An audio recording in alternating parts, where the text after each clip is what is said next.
My name is Sigourney. I am a historical architecture restoration expert, and on the day I prepared to call my husband to tell him my aunt had just passed away, a notary looked at his screen and said, "Ma'am, according to the system, you have been divorced for 2 months." I stood in that Savannah office and stared at the monitor.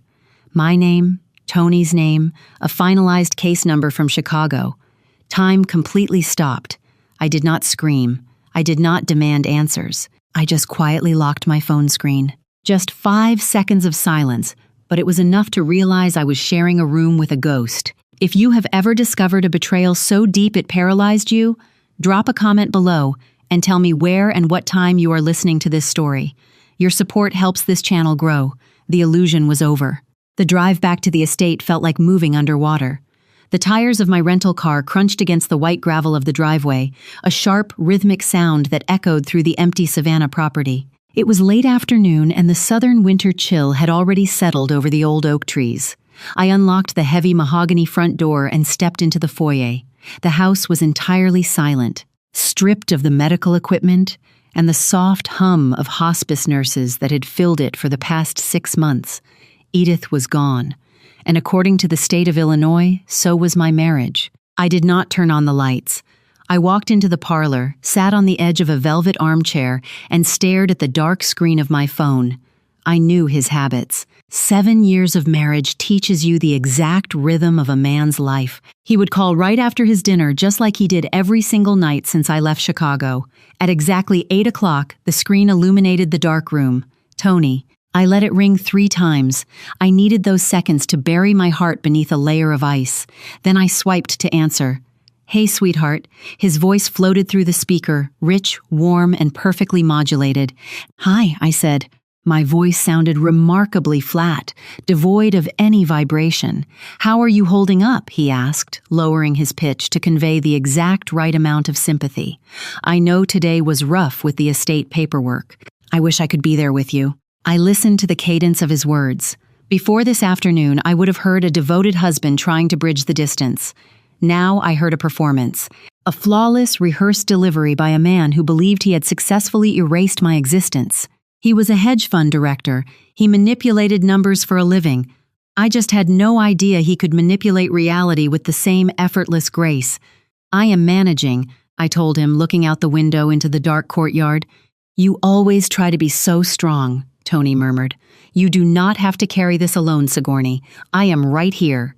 The sheer audacity of the lie almost made me laugh. It was a physical weight in my chest. He was legally a single man calling a woman he had secretly divorced, pretending to be her anchor. I kept him on the phone for another 12 minutes. I answered his questions about the funeral arrangements. I agreed when he told me to get some rest.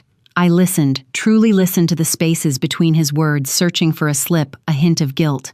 There was none. He was absolutely comfortable in his deception. When the call finally ended, the silence of the parlor returned heavier than before. He thought I was a grieving, naive widow sitting in the dark, crying over my losses. I was recording every word. The next morning, the reality of my situation sharpened into a cold, blinding focus.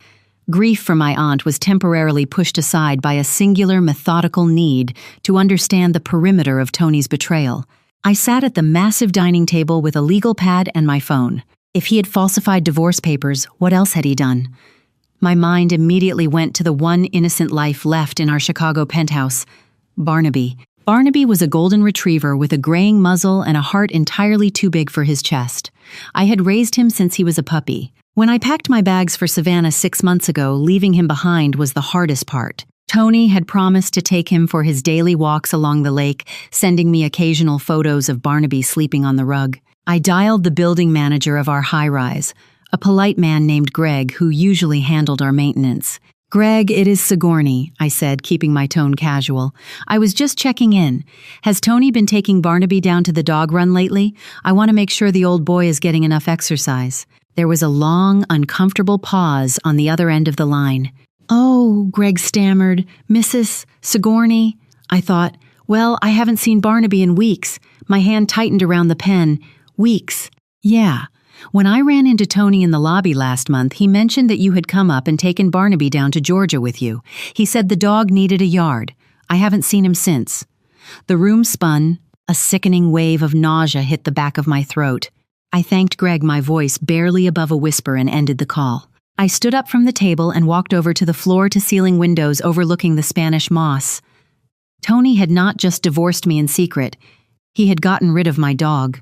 A man who could discard a loyal animal to clear his living space was a man without a conscience. But where was Barnaby? Tony wouldn't have dropped him at a shelter. That would leave a paper trail he couldn't easily control. He must have given him to someone who was likely spending a lot of time in my home. For 24 hours, I had maintained a steady analytical distance from the shock. But this discovery shattered that distance. The financial betrayal was a transaction. The legal erasure was a strategy. But giving away a dog who waited by the door for me every single day was an act of pure, calculated cruelty. I pressed my forehead against the cool glass of the window. My breathing slowed, evening out into a steady, dangerous rhythm. He could take my money. He could forge my name on a legal document. But touching Barnaby meant he had crossed the final, unforgivable boundary. The game was no longer just about survival. I would destroy him completely. To understand why I did not shatter into a million pieces that morning, you have to understand the woman who raised me. I was not always the composed, meticulously organized architecture restorer I am today. As a child, I was an afterthought. I bounced between distant relatives after my parents passed, always the extra mouth to feed the quiet girl sitting on the edge of other people's family portraits. I knew the bitter taste of not belonging, the constant, low-level anxiety of wondering when my welcome would expire. Then, when I was 12, Aunt Edith stepped in. She brought me to this sprawling Savannah estate with its sweeping staircases and towering oaks, and gave me a bedroom overlooking the gardens. But more importantly, she gave me a purpose. Edith was a formidable woman, a quiet philanthropist who spent her life funding art programs and restoring historical landmarks across the South. She taught me how to strip away layers of grime and cheap modern paint from antique canvases to reveal the original masterpiece hidden beneath. Restoration is not about fixing what is broken, she used to tell me, her hands steady as she worked a solvent over a delicate frame. It is about demanding the truth to be seen. It requires patience, precision, and an absolute refusal to accept a fake. Never let anyone convince you that you are just a background character in their life, Edith told me firmly on my 18th birthday. And never under any circumstances let anyone hold the keys to your survival. I carried those words with me into my adult life. I built a successful career on them. But in my marriage to Tony, I had slowly, imperceptibly let my guard down. I had mistaken his controlling nature for protection. As I stood in Edith's mahogany-paneled study, my eyes drifted toward the vintage oil painting covering the wall safe. A memory clicked into place. 4 months ago, before her condition rapidly deteriorated, Edith had asked me to leave the room so she could have a private meeting with her attorney, Linda. When Linda finally left, Edith had called me back in. She handed me a small brass key and told me it belonged to the safe. She said there was a flash drive inside that I was only to watch when she was completely gone. I walked over, carefully moved the painting, and inserted the brass key into the lock. The heavy steel door clicked open with a smooth thud. Inside, resting on top of a stack of original property deeds, was a small silver USB drive. I picked it up, feeling the cold, heavy metal against my palm. I did not know it yet, but that small piece of technology contained the blueprint of an irrevocable generation-skipping trust. It was a financial fortress designed by a woman who knew exactly how ruthless the world could be. Edith had prepared a weapon for me long before I even knew I was going to war. I would learn to use it. Looking at that silver drive, my mind drifted back to the day my world originally fractured, exactly 6 months prior. The phone call from Edith's doctor had come on a rainy Tuesday morning in Chicago. The diagnosis was terminal. The timeline was frighteningly short. Within 48 hours, I had boxed up my current restoration projects, handed my studio keys to my assistant, and packed 2 large suitcases. I had fully expected my husband to stand by my side. We had been married for 7 years. We shared a luxury penthouse, a joint savings account, and a life built on mutual promises. But when I asked Tony to come to Savannah with me, at least for the first few weeks to help me settle Edith's affairs, his expression hardened into a mask of corporate regret. "I cannot. Sigourney," he had said, pacing the length of our modern living room. "The investment fund is entering a critical 4th quarter sprint. If I step away now, the board will eat me alive. You know how much this promotion means for our future." I had nodded, swallowing my disappointment. I wanted to be the supportive wife. I wanted to believe that his ambition was a shared asset. At the airport, he had held me tightly at the departure gate, kissing the top of my head with practiced perfection. "Take care of Edith," Tony had whispered against my hair. "Do not worry about a single thing here. I will handle the house, the bills, and Barnaby. I have got everything under control." I remembered looking up at him, feeling a deep wave of gratitude. I thought I was leaving my life in the hands of a partner who would guard it fiercely while I faced a nightmare. I walked onto that airplane completely blind to the reality of the man I was leaving behind. The stark contrast of our separate lives over the following 6 months was almost poetic in its cruelty. While I was sitting in dimly lit hospital rooms tracking medication schedules and holding Edith's fragile hand through agonizing sleepless nights, my husband was busy acting out a completely different script in Chicago. I was wiping the sweat from a dying woman's forehead. He was researching how to file an ex parte divorce without triggering a notification. I was trying to preserve a life. He was actively plotting to erase one. He had used my absence, an absence driven entirely by familial duty and love, as the perfect smokescreen to dismantle our marriage. He had weaponized my grief against me. He assumed that because I was distracted by death, I would not notice the theft of my own life. I closed the safe and slipped the USB drive into my pocket. My hands were perfectly steady. The gratitude I had felt at the airport 6 months ago was entirely gone, replaced by a cold, surgical clarity. Tony thought he had outsmarted me. He thought he held all the cards. But he was about to learn that you should never leave a restoration expert alone in the dark. I would uncover every lie. The morning after I discovered the truth about Barnaby, I realized I needed a completely different kind of help. I did not want a therapist to process my feelings, and I certainly did not want a screaming match with the man who had orchestrated this nightmare. I needed someone who dealt in absolute, undeniable facts. I needed someone who could operate entirely in the shadows, just like my husband. Through a trusted local contact in Savannah, I found a private investigator named Dark. He was a former forensic accountant who had transitioned into private intelligence, known for his relentless methodology and absolute discretion. We agreed to meet at a quiet, dimly lit coffee shop, tucked away in the historic district, far from the tourist crowds. Dark arrived precisely on time. He was a quiet, observant man who looked at the world as if it were a complex mathematical equation waiting to be solved. I slid a sleek manila folder across the wooden table. Inside were the initial legal printouts from the notary, the fake divorce case number from Chicago, and a list of our joint financial accounts. He opened the folder, scanning the documents with an expressionless face. He did not offer empty sympathies. He did not ask how I was feeling. Instead, he looked up from the papers, met my eyes directly, and asked a single piercing question. "Do you want the truth, Sigourney, or do you want peace of mind?" I looked down at my black coffee. For a brief second, I thought about how easy it would be to just walk away, to let Tony have the Chicago penthouse and whatever money he had already stolen, and to simply rebuild my life here in Georgia with my aunt's inheritance. It would be peaceful. It would be safe. But then I thought of Barnaby confused and looking for me. I thought of the sheer arrogance it took to forge my signature on a legal document while I was wiping the sweat from a dying woman's forehead. Peace of mind was a luxury for people who had not been erased from their own lives. "I want the truth," I told him, my voice perfectly level, "no matter how ugly it gets and no matter how much it costs. I want to know exactly what he has been doing while I was away." Dark slowly closed the folder and slipped it into his leather briefcase. He nodded once, a gesture of quiet, professional respect. We established a secure channel of communication, bypassing my regular phone and email accounts. He instructed me on how to access the dark web drops he would use to send his findings. As I walked out of the coffee shop into the thick, humid air of the Georgia afternoon, a strange sense of calm settled over my shoulders. I was no longer a victim, reacting to a sudden disaster. I was a professional managing a very complex, high-stakes project. Tony thought he was a master strategist, operating miles above my comprehension.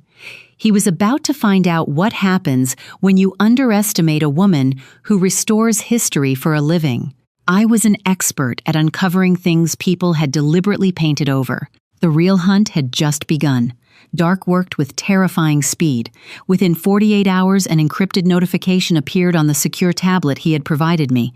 I sat at the massive oak desk in Edith's study, the afternoon sun filtering through the heavy velvet drapes, and unlocked the file.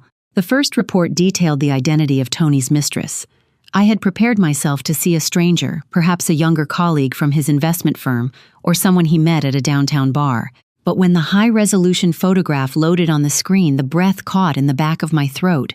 It was Mara. Mara was the boutique real estate broker we had hired nearly a year ago to appraise our penthouse. She had walked through my home in her designer heels, running her hands over my custom kitchen countertops, complimenting my taste in vintage window treatments. She had smiled at me, drank espresso from my cups, and handed me a glossy business card with a promise to find the absolute best market value for our property. I scrolled to the next photograph in the file. It was a picture of Mara standing inside my Chicago kitchen. She was wearing one of Tony's oversized dress shirts, holding a glass of wine, smiling brightly at whoever was taking the photo. But it was not her confident posture that made the blood freeze in my veins. It was what was resting on the marble island behind her. There, clearly visible in the foreground, was a heavy silver keychain engraved with our initials. It was the custom set I had given Tony for our 5-year wedding anniversary. Mara was casually tapping her manicured nails against it. I leaned back in the heavy leather chair, the pieces of the puzzle snapping together with sickening precision. This was not a sudden, reckless affair born out of loneliness while I was away. This was a premeditated, calculated extraction. Tony and Mara had been plotting this since before Edith even received her terminal diagnosis. They had used the real estate appraisal as a cover to evaluate exactly how much they could liquidate once I was out of the picture. They were not just having a romance, they were executing a hostile takeover of my life. While I was sitting in sterile waiting rooms holding my breath as doctors delivered devastating news, the two of them were drinking wine in my kitchen, calculating their future profits. They had likely celebrated the day I packed my bags for Savannah, knowing I would be distracted by grief for months. I stared at Mara's smiling face on the screen. Most women would have shattered the tablet. Most women would have booked the next flight to Illinois to drag her out of that kitchen by her hair. Instead, I carefully saved the image into a newly created folder labeled Evidence. She wanted my house. She wanted my husband. She wanted the life I had built. Let her have the man who was cowardly enough to fake a divorce. But she was never going to touch a single dime of the money, and she was certainly never going to have a moment of peace again. They thought I was already gone. The grandfather clock in the hallway chimed 9 times, its heavy, resonant strikes echoing through the 10,000 square feet of the Savannah estate. I was completely alone in the vast, silent house, save for the memories of my aunt and the chilling digital files sitting on my desk. My phone screen illuminated the dark study. A new text message from Tony. "Just checking in on you. I know the nights are the hardest part. I love you, Sigourney." People who hear my story often ask me the exact same question. How did you do it? How did you sit in that enormous empty house reading affectionate messages from a man who had secretly divorced you and not completely lose your mind? Why? Didn't you immediately call him, scream into the receiver, and demand to know why another woman was wearing his shirt in your kitchen? The answer is simple, but it is one that only women who have been pushed entirely to the brink of survival can truly understand. When you are cornered by a betrayal, this absolute loud, explosive anger is an incredibly expensive luxury. It is a luxury I could not afford. Confrontation requires a foundation of shared reality. It assumes that the person you are screaming at possesses a conscience, that they will feel shame, or that they will offer closure. But Tony was a narcissist, living inside a carefully constructed delusion where he was the smartest person in the room. If I confronted him with tears and rage, it would only give him the opportunity to spin the narrative, to call me hysterical, to manipulate the timeline, and to destroy evidence. I realized in that quiet study that silence was my ultimate weapon. I had inadvertently been cast in a play I never auditioned for, but since I was already on the stage, I was going to be the best actress he had ever seen. I replied to his message, "Thank you. Just trying to rest. The house feels so big without her." My thumbs did not tremble as I typed the words. I felt no guilt for the deception. I was operating in pure, unfiltered survival mode. Every time I played the role of the fragile, unsuspecting widow, I was wrapping an invisible chain around his ankles. He thought his gentle, caring text messages were brilliant tactics keeping me docile in Georgia. He had absolutely no idea that every character he typed was being archived for a judge to review. The psychological discipline it took to mirror his fake affection was exhausting, but it was also incredibly empowering. I was taking back my agency one calm, measured interaction at a time. I refused to let the enemy see me bleed. I refused to give him the satisfaction of knowing he had broken my heart, because the truth was my heart was no longer broken. It had turned into something entirely unbreakable. I locked the phone screen, plunging the room back into total darkness, and smiled into the empty space. I let the monster comfortably sleep. For the next several weeks, my life split into two distinct parallel realities. During the day, I met with estate planners, managed the preservation of Edith's historical properties, and projected the image of a woman slowly healing from a profound loss. But late at night, beneath the warm glow of a desk lamp, I became a forensic auditor of my own ruined marriage. Dark and I worked virtually, tracing the intricate web of financial infidelity Tony had spun. The deeper we dug into the spreadsheets, the more the clinical reality of the betrayal settled in. This was not a story about a man making an emotional mistake. This was a story about systemic, calculated theft. Tony, utilizing his expertise as a hedge fund director, had spent the last 9 months methodically draining our joint savings and investment portfolios. Because I implicitly trusted him with our financial management, I had never noticed the slight incremental transfers. He had moved hundreds of thousands of dollars into obscure shell companies. When Dark finally unmasked the limited liability corporations receiving the funds, the ownership records all pointed directly to Mara. I sat back and reviewed the expense reports Dark had decrypted. The level of audacity was almost impressive. Tony was using the wealth I had helped build over 7 years to finance his entirely new existence. There were records of first-class plane tickets to Aspen for romantic weekend getaways. There were monthly lease payments for a luxury SUV registered in Mara's name. There were astronomical charges at high-end furniture stores to redecorate the penthouse I still believed I lived in. He had not just cheated on me, he had actively redistributed my financial identity. He is moving too fast, Dark noted during one of our encrypted voice calls. People who commit this kind of fraud usually stagger the transactions to avoid triggering bank alerts. But he is liquidating assets rapidly. It means they are preparing for a massive exit. The penthouse, I said softly, staring at the screen. Exactly, Dark confirmed. He forged the divorce to remove your legal claim to the property. Now they just need to sell it before you ever return to Chicago. Once the cash is offshore, they disappear. I looked at the complex flowcharts Dark had mapped out. Tony thought he was a financial genius, a master manipulator who could outsmart the system and his naive wife. But arrogance makes people incredibly stupid. In his rush to secure his new life with Mara, he was leaving a massive, undeniable digital footprint. He was generating a paper trail of wire transfers, forged signatures, and fraudulent tax declarations that a federal prosecutor would absolutely love to see. I traced my finger over a line item showing a $12,000 purchase at a boutique jewelry store. It was exactly the evidence I needed. This was no longer just a messy marital dispute over a cheating husband. By involving interstate wire transfers and forging my signature on court documents, Tony had officially crossed the line into felony fraud. He was financing his own complete ruin. The peak of Tony's staggering hypocrisy arrived on a humid Tuesday morning. I was standing on the wraparound porch drinking black coffee when a delivery van pulled through the wrought iron gates of the estate. A courier stepped out carefully, carrying an extravagant floral arrangement. It was a massive, ostentatious display of 24 imported white roses, the kind of bouquet that screamed corporate apology rather than genuine affection. I tipped the courier, carried the heavy crystal vase into the foyer, and pulled the small envelope from the stems. The card was printed in an elegant, impersonal font. It read, "I know the days are long without her. Always standing right beside you. Love your husband." I stared at the words, feeling a cold knot of disgust tighten in my stomach. The sheer audacity required to send a grieving woman a generic printed card referring to himself as my husband, all while legally pretending I did not exist, was beyond comprehension. The heavy, sweet scent of the roses suddenly made me feel entirely nauseous. It was the smell of a perfectly executed alibi. He had likely tasked his executive assistant to order them, spending a few $100s to maintain his illusion of devotion while actively stealing millions. 10 minutes later, the secure tablet in the study chimed. It was an urgent update from Dark. I walked past the roses, locked the study door, and opened the message. Attached was a live link to a private, high-tier real estate brokerage network in Chicago. There it was, our penthouse.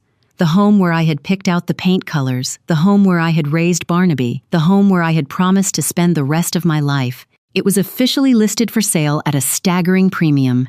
The property description highlighted the custom renovations I had personally designed. But the most damning piece of information was at the very bottom of the listing. The listing agent was Mara, and she had signed the broker agreement as the legally authorized representative of the sole owner, Tony. They had finally made their ultimate move. The trap they had been building for nearly a year was fully set. They believed I was sitting in Savannah completely oblivious, smelling the white roses of my loving husband while they liquidated my life. I closed the laptop and walked back out to the foyer. I picked up the vase of expensive white roses, walked straight to the kitchen, and dropped the entire arrangement into the stainless steel trash bin. For weeks, I had maintained a steady analytical distance. I had played my part perfectly, gathering the data, tracing the money, building the fortress.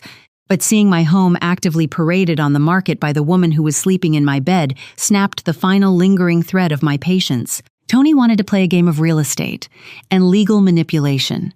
He wanted to use paper to erase my existence. I was going to show him exactly what a weaponized stack of paper could truly do. My mercy was officially entirely exhausted.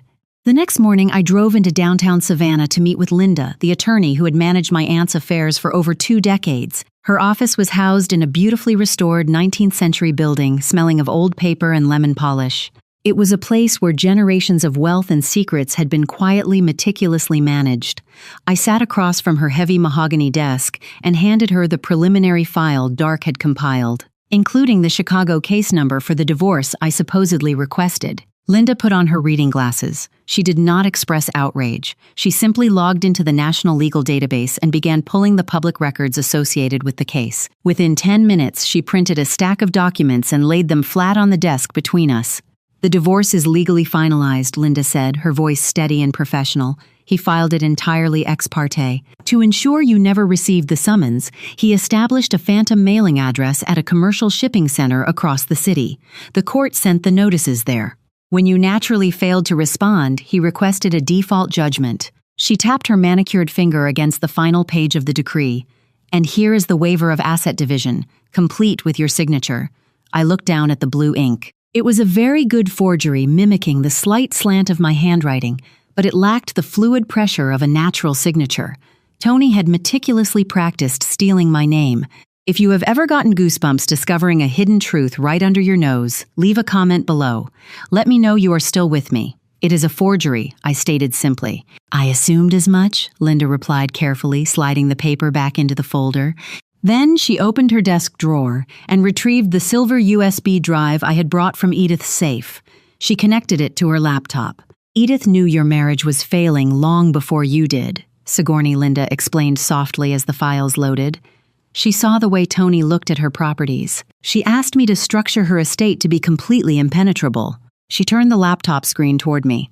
I stared at the legal framework of an irrevocable generation-skipping trust. Edith had left me her historical properties, a rare art collection, and several independent financial portfolios. The total valuation was $38,500,000. The trust was bound by ironclad clauses explicitly denying any current or future spouse access to the principal or the generated wealth. Tony was risking federal prison to steal our joint savings and a penthouse, completely unaware that he had just legally divorced himself from a fortune that eclipsed his wildest ambitions.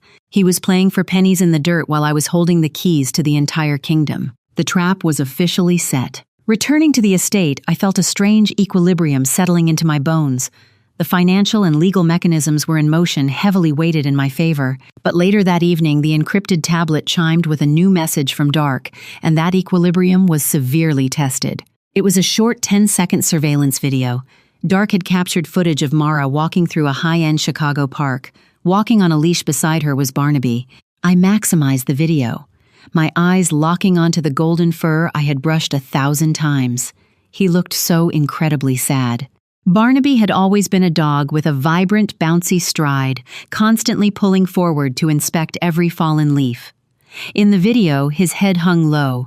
His steps were sluggish, almost mechanical. Mara was walking briskly, holding a coffee cup in one hand and scrolling through her phone with the other.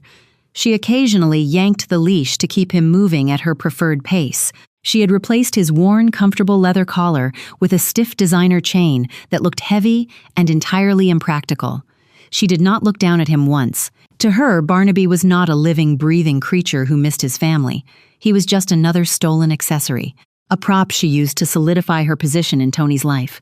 I watched the 10-second clip 3 times. Each time the cold knot in my chest pulled a fraction tighter. Tony had told the building manager that Barnaby needed a yard in Georgia, playing the role of a considerate pet owner making a tough choice. In reality, he had handed my dog over to his mistress simply to clear his schedule and impress her. He had abandoned a loyal animal to a woman who viewed him as an inconvenience on her morning walk. I carefully set the tablet face down on the desk. I did not cry. Crying was an emotional release, and I needed to keep every ounce of this tension coiled tightly inside me. I reached out and picked up the dead, dried stem of one of the white roses I had pulled from the trash earlier. I rolled it between my fingers, feeling the sharp prick of a thorn against my thumb, welcoming the slight sting to ground me in the present moment. They had taken my name. They had taken my home.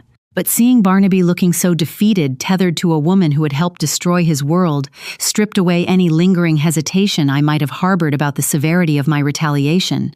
Tomorrow, the acting would end. The next morning, I sat with Linda and Dark in the Savannah office, surrounded by stacks of organized evidence. It was time to transition from gathering data to assembling a weapon.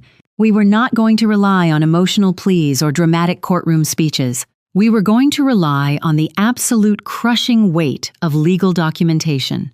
Linda laid out a pristine flowchart detailing the exact mechanism of our counterattack. It was a masterclass in forensic legal strategy. People like Tony believe the law is flexible if you have enough money and confidence, Linda explained, tapping her pen against the forged divorce decree. But the legal system is built on process. When you subvert that process, you do not just anger a spouse. You offend the court, and judges take perjury extremely personally. She outlined the specific charges.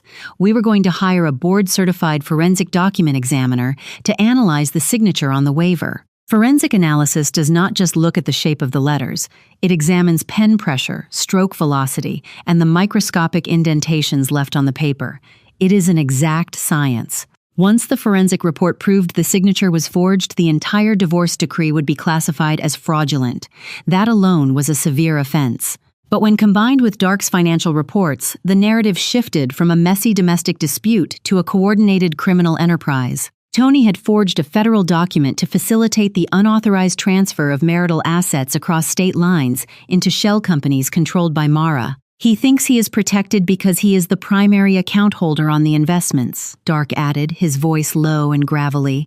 But wire fraud statutes do not care about his ego. He used digital communications to execute a scheme to defraud you of property. Every email to Mara, every electronic signature, every wire transfer to her LLC is a separate documented felony. I listened to them detail the precise mechanical destruction of my husband's life. There was no screaming, no chaotic arguments. It was just a quiet room filled with competent professionals translating moral betrayal into undeniable legal liability. Tony had weaponized paperwork to erase me in secret. Now we were going to use paperwork to expose him in public. He could lie to his friends, he could lie to his colleagues, he could even lie to himself about being a decent man simply seeking happiness. But he could not lie to a forensic audit, and he could not charm his way out of a subpoena backed by bank routing numbers. Paper always remembers the truth. The catalyst for the final confrontation arrived much sooner than I anticipated. It was late Friday afternoon. I was sitting on the veranda watching the Spanish moss sway in the heavy southern breeze when my phone vibrated against the cast iron table. It was Tony. He had already called me 3 times that week, maintaining his standard routine of brief, falsely sympathetic check-ins. But when I answered the phone this time, the entire frequency of his voice had shifted. The practiced calm baritone was gone, replaced by a slightly breathless, urgent energy. "Sigourney," he said quickly, skipping his usual pleasantries, "I have been thinking about you all day. I cannot stand the thought of you handling all this estate business alone down there." I took a slow sip of my iced tea. "I am managing Tony. Linda has been very helpful." I know, he pressed on his words, tumbling over each other. "But lawyers are cold. You need family right now. I was looking at flights and I can have my assistant book me on a red-eye tonight. I can be in Savannah by tomorrow morning. I want to be by your side." I lowered the glass from my lips, a genuine chilling smile spreading across my face. He knew. Tony worked in high-level wealth management. He monitored financial networks, banking shifts, and large-scale asset transfers for a living. Somehow, through a contact at a trust registry or a whisper in the banking sector, the news of Edith's $38 million estate had finally reached his desk. The timeline was flawlessly predictable. For 9 months, he had treated me like disposable excess baggage, a problem to be solved with forged ink and a fake address. But the absolute second he realized a massive generational fortune had landed in my lap, his entire script changed. Suddenly, his fourth-quarter corporate sprint did not matter. Suddenly, he needed to be the devoted, supportive husband holding my hand in grief. He was desperately trying to glue the mask back onto his face before I noticed it had fallen off. He was terrified that his fake divorce might actually cost him a payout he felt entitled to. I did not challenge him. I did not ask him why he suddenly had the time to travel. I kept my voice perfectly flat, offering him the exact amount of rope he needed to hang himself. "If you feel that is best," I replied softly. "The house is very large. I suppose I could use the company." "I will be there," he promised fervently. "Just hold on, sweetheart. I love you." I ended the call and immediately dialed Linda. I asked her to print the compiled dossiers and have them delivered to the estate by evening. He was flying hundreds of miles to secure a fortune he thought he could manipulate away from a grieving widow. He had no idea what was waiting for him. I told him to come. Tony arrived at the Savannah estate at exactly 10 o'clock the next morning. I watched from the second-floor window as his sleek rental car pulled into the circular driveway. He stepped out wearing a perfectly tailored casual suit, carrying a leather overnight bag, and looking every bit the successful, dependable husband coming to rescue his wife. I walked downstairs and opened the heavy front door before he could knock. "Sigourney," he exhaled, his face twisting into a mask of profound, rehearsed sorrow. He dropped his bag and stepped forward, reaching out with both arms to pull me into a deep embrace. I took one single step backward. The movement was small, but it hit him like a physical wall. His arms dropped slowly to his sides, a flicker of genuine confusion breaking through his performance. "Come into the parlor," I said, my voice completely devoid of any emotional temperature. I turned and walked away, leaving him to follow. The parlor was bright, flooded with morning sunlight.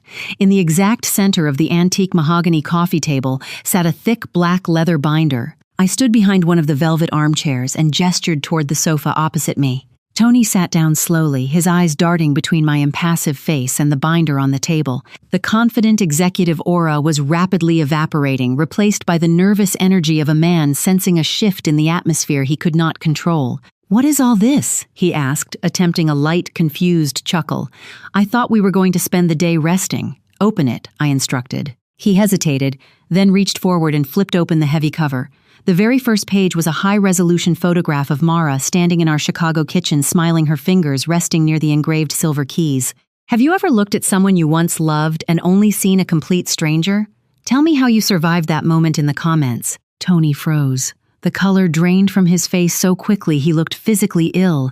He quickly flipped to the next page. It was the forensic document examiner's report explicitly detailing the forgery of my signature on the divorce waiver.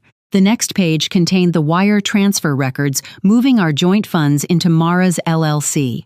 The next page was the active real estate listing for the penthouse. I watched him breathe. His chest rose and fell in rapid, shallow bursts. He looked up at me, his mouth opening and closing silently, desperately searching his mental archives for a corporate spin, an excuse, a lie that could cover the monumental scale of his betrayal.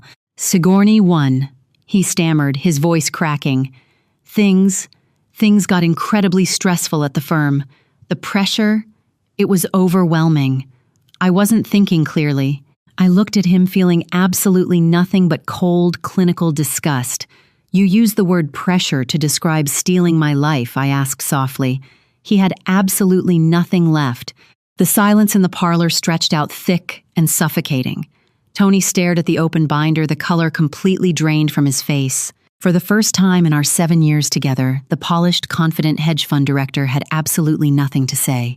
He looked at the forensic report, then at the wire transfer receipts, and finally at the photograph of Mara smiling in my kitchen.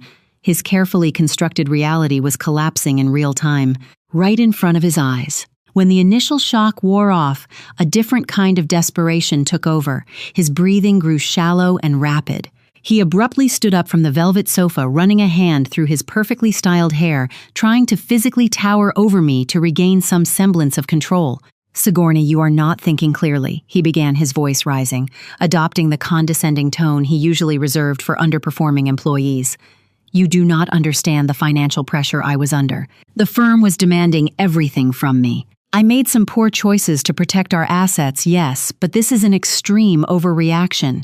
You have been isolated down here for months. You are grieving. You are not in your right mind." I did not stand up. I did not raise my voice to meet his. I simply reached forward, picked up my porcelain teacup, and took a slow, measured sip. "I am perfectly in my right mind, Tony," I replied, setting the cup down with a soft click. "In fact, my mind has never been clearer." Seeing that his gaslighting was entirely ineffective, the mask completely slipped. His desperation twisted into something incredibly ugly. He slammed his hand against the mahogany table, making the binder jump. "You ungrateful woman," he hissed, his face flushing red. "I supported you for years. I paid for that penthouse.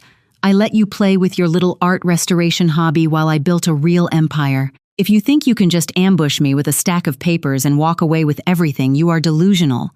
We are married. I am legally entitled to half of whatever that old woman left you, and I will hire the best legal team in Illinois to tear you apart in court." I looked up at him, feeling a profound sense of pity for the man I once thought I loved. He still believed he was the director of this play. He still thought he could bully his way out of the consequences. "You cannot tear me apart in a divorce court, Tony," I said softly, leaning back in my armchair. "Because as you so meticulously arranged 2 months ago, you are no longer my husband. And as of yesterday morning, my attorney filed formal federal fraud charges against you in Chicago. You are not getting half of my inheritance. You are going to lose everything you stole, and you will be incredibly lucky if you do not end up in a federal prison." He stared at me, the threat of 50% evaporating instantly into thin air. The realization hit him like a physical blow. The absolute certainty in my voice left no room for negotiation. He was not looking at a grieving widow anymore. He was looking at his own destruction. He stumbled backward, his breath catching in his throat, turned around and scrambled toward the hallway. He ran out the door. Narcissists never surrender gracefully. They operate under the delusion that they are untouchable, that any setback is merely a temporary misunderstanding they can outspend or outmaneuver. 3 days after Tony fled the Savannah estate, a man in a cheap suit knocked on my front door and handed me a thick, sealed envelope. It was a formal subpoena. Tony had panicked and hired a notoriously aggressive corporate litigator from Atlanta. The document was a motion to freeze 50% of my $38 million inheritance, citing it as marital property acquired during the course of our union. He was attempting a massive, desperate counterattack, using the threat of endless litigation to force a settlement. He wanted a payout to secure his future with Mara, hoping I would pay him to simply go away. The emergency hearing took place in the grand boardroom of Linda's downtown office. Tony sat across the long, polished oak table flanked by his expensive attorney. He looked exhausted. The confident posture was gone, replaced by a nervous, twitching energy. His lawyer, a man with a sharp, arrogant smile, immediately went on the offensive. "My client acknowledges there were some irregularities in the recent marital filings." The lawyer began smoothly brushing past the felony forgery as if it were a simple typo. "However, the fact remains that they were legally married when the aunt fell ill. The vast estate currently held by your client is subject to equitable division under the law. We are prepared to tie this up in probate and civil court for the next 5 years unless a reasonable settlement of 50% is reached today." Tony refused to look at me. He stared at his hands, letting his hired shark do the threatening. I did not flinch. I did not panic. I simply turned to Linda and gave a slight affirming nod. Linda did not raise her voice. She calmly opened her leather briefcase and pulled out a single certified document with a heavy court seal. She slid it across the smooth oak table until it stopped directly in front of Tony's lawyer. "That will not be necessary," Linda said pleasantly. "Please direct your attention to the timestamp on the final page of that document. That is the official finalized divorce decree submitted and expedited by your client." The lawyer frowned, picking up the paper. His eyes scanned the text and then he froze. The arrogant smile vanished entirely. As you can see, Linda continued her voice perfectly. Even your client finalized his ex parte divorce 2 full months before Edith passed away.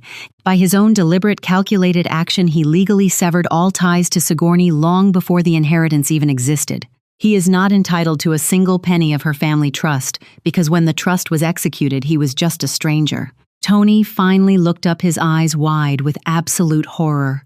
He had been so desperate to steal the penthouse and secure his new life with Mara that he had rushed the fake paperwork. In his arrogance, he had accidentally locked himself out of a $38 million fortune. His own fraudulent timeline was the exact weapon that destroyed his claim. His lawyer slowly set the paper down, turned to Tony, and whispered something furious. Tony slumped down in his heavy leather chair, burying his face in his hands.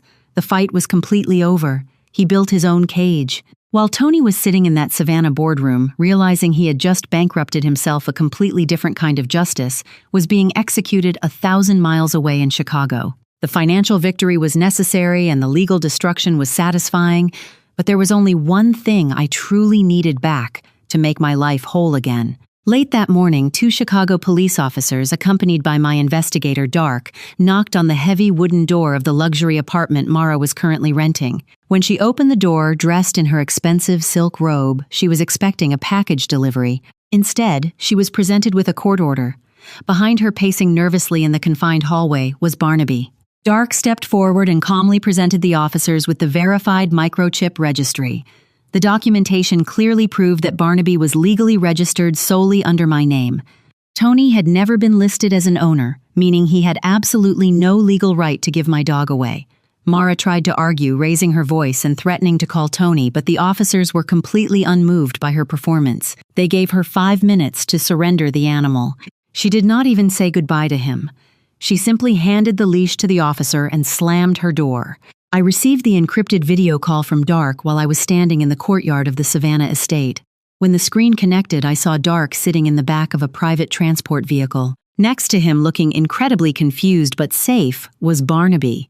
I whispered his name into the phone and his ears immediately perked up. He let out a soft, familiar whine that made my chest ache with a profound, overwhelming relief. The transport arrived at the estate late the following afternoon. The southern sun was casting long, golden shadows across the sweeping lawn. I stood on the bottom step of the porch, my hands trembling slightly for the first time in months. The heavy doors of the transport van swung open. For a brief second, Barnaby just stood there, sniffing the humid Georgia air. Then he saw me. He did not walk. He launched himself out of the vehicle, his tail wagging so hard his entire body shook. He sprinted across the white gravel, letting out a loud, joyous bark that echoed through the quiet property. I dropped to my knees on the grass just as he collided with my chest. He buried his graying muzzle into my neck, whimpering and licking the tears that were finally uncontrollably spilling down my cheeks. I wrapped my arms tightly around his warm, solid body, burying my face in his golden fur.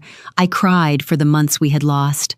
I cried for the sheer cruelty he had endured at the hands of people who viewed him as a disposable object. But mostly I cried because the heaviest weight had finally been lifted from my shoulders. The money was safe, the truth was out, and my family was whole again. My good boy was home. The weeks that followed moved with a quiet, undeniable finality. The American justice system is rarely swift, but when armed with undeniable forensic evidence and a meticulously documented paper trail of wire fraud, it is incredibly efficient. Tony's life unraveled with spectacular speed. The family court judge in Chicago was furious upon reviewing the forged divorce waiver. The default judgment was immediately vacated, allowing Linda to file for a legitimate divorce on my terms, stripping him of any claim to the penthouse or our original savings. But that was merely the civil consequence. The federal prosecutors were far less forgiving.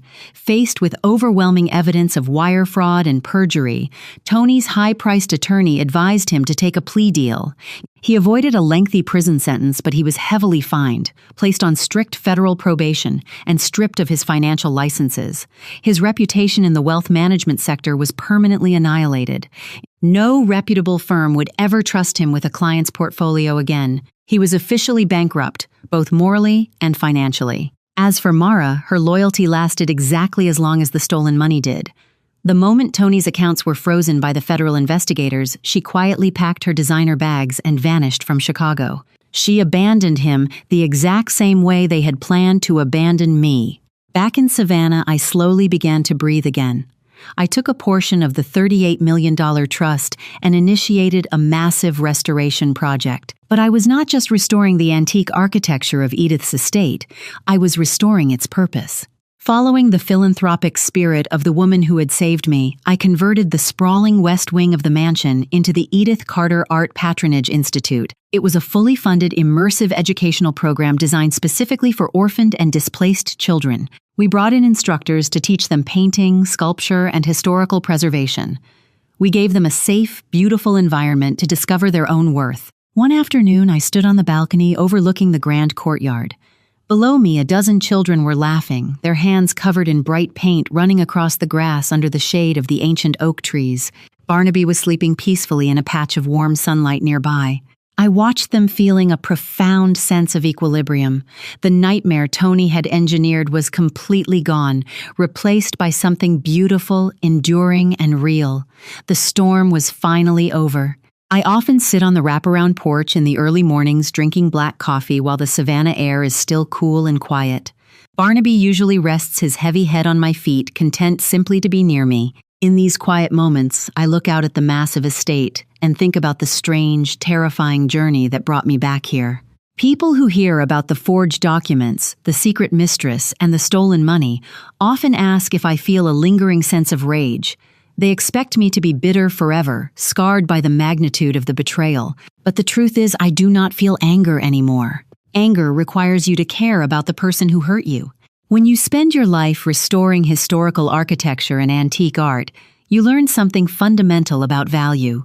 A masterpiece does not lose its inherent worth just because someone carelessly throws dirt on it. It does not become worthless just because an amateur tries to paint over the original strokes with cheap modern colors. Tony looked at my life, my loyalty, and my love, and he decided I was a background character he could simply erase. He tried to use a dirty eraser to rub out my existence, hoping to write his own arrogant name over my hard work. He truly believed that my value depended entirely on his perception of me. He was remarkably wrong. The betrayal forced me to strip away the illusions of a normal marriage and face the absolute truth. It taught me that genuine power does not come from screaming or seeking violent revenge. Genuine power comes from patience, from gathering the facts, and from letting the truth do the heavy lifting. I did not have to destroy Tony. I simply had to step aside and let him destroy himself. You are never a faint pencil mark for someone else to freely erase. Your value is carved by your own dignity and truth. I took another sip of my coffee, feeling the warm morning sun settle over my shoulders. Barnaby let out a soft, contented sigh in his sleep. I looked at the beautiful, enduring home my aunt had left me and the vibrant new life growing within its walls. Tony thought he was writing the final tragic conclusion to my story. He had no idea he was merely providing the introduction to my actual life. I simply enjoyed the sun. Thank you for listening to my story. If this journey of quiet resilience and legal justice resonated with you, please consider sharing this video and subscribing to the channel.